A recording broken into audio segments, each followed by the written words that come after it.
This time I stood on my feet, just as I would during the performance.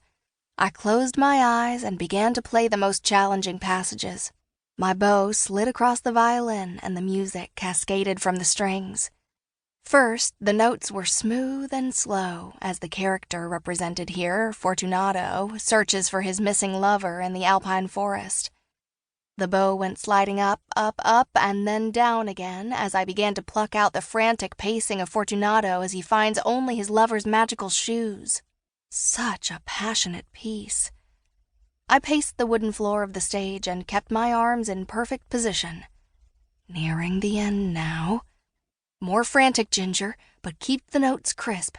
Faster, Ginger, faster.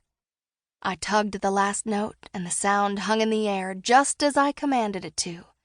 I lowered the violin and the bow and hung my head, feeling satisfied that I had at last achieved the level of performance that I'd hoped for. A sound of sharp applause startled me. At first it was one pair of hands clapping, and then two, and then a multitude. Was this some kind of joke? My skin crawled as I lifted my hand to shield my eyes from the lights. I had to get a look at who was spying on me. "Who's there? Dallas?" It couldn't be a recording. The soundboard wasn't on, and the applause was definitely coming from the seats, not from the speakers. I had a finely trained ear, and I knew audio like some girls knew makeup. I stepped closer to the floodlights as the applause continued. "Hello?" I asked awkwardly. Perhaps it was my fellow orchestra members come to listen to me practice? Maybe our conductor and his assistant? But no, there were definitely more than a couple of happy listeners. My mind could hardly figure it out. The logical thing to do would be to walk out to the edge of the stage, out past the lights, so I could actually see who it was that cheered me on. Yes, that would be the logical thing to do. That's what my mind instructed. But a wave of fear washed over me. I couldn't make myself take those last few steps. Something was very wrong here. Then, as quickly as it began, the applause faded until there was only one pair of hands clapping. Slow and lifeless hands. Why would I think that? And now I absolutely had to see. Still clutching my violin, I said angrily, "Who's there? This is a private practice." I jutted out my chin and let anger override my fear. I walked through the narrow gap in the footlights and stood to blink into the darkened theater.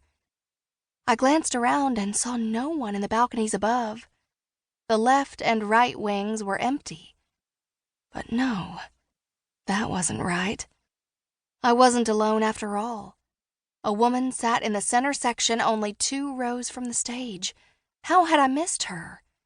She was thin and wore a black veil on her head, just as if she were attending an old-fashioned funeral. Did people wear veils nowadays? No, that wasn't a veil. That was her hair. It hung in damp locks around her head, as if she'd stepped right out of the shower or stood in the rain all night before she came inside.